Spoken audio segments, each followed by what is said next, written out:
শুভ সন্ধ্যা বন্ধুরা, আশা করব সবাই ভালো আছো। আর আরশিয়া গ্রিফিন চ্যানেলে প্রত্যেককে ওয়েলকাম।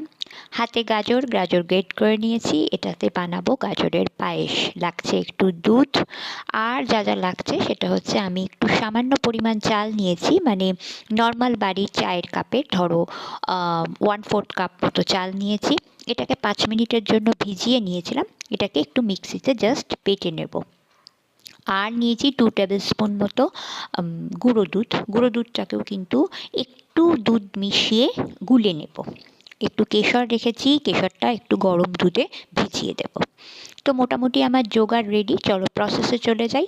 এবার প্রথমে যেটা করব সেটা হচ্ছে একটু ফ্রাইং প্যানে বেশ খানিকটা ঘি দিয়ে দিয়েছি।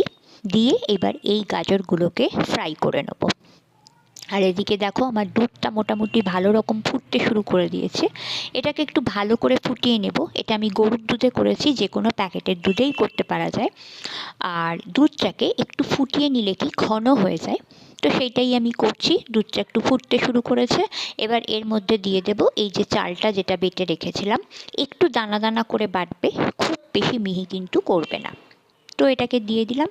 এটা দুধের মধ্যে দিয়ে বেশ খানিকটা এবার ফোটাতে থাকবো। দুধটাও কমতে থাকবে, চালটাও ভালো রকম সিদ্ধ হবে যেটুকু আছে।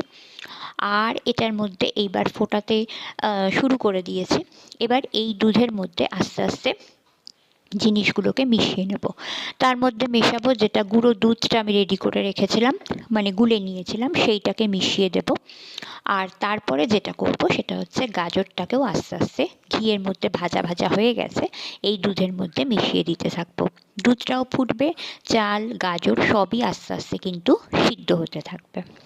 তো চলো, এটাকে মোটামুটি বেশ খানিকটা তো রাখতেই হবে। বুঝতেই পারবে আস্তে আস্তে দুধটা ঘন হচ্ছে। তো যখন মোটামুটি সবই একদম ভালো রকম সিদ্ধ হয়ে যাবে, গাজর তো ওইভাবে সিদ্ধ করার কিছু থাকে না, গ্রেটারে গ্রেট করা সরু সরু গাজর হয়েই যায়।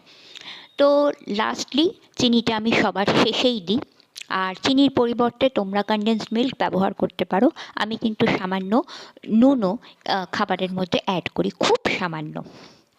আর কেশর ভেজানো যে দুধটা রেখেছিলাম সেটাও কিন্তু দিয়ে দিয়েছি।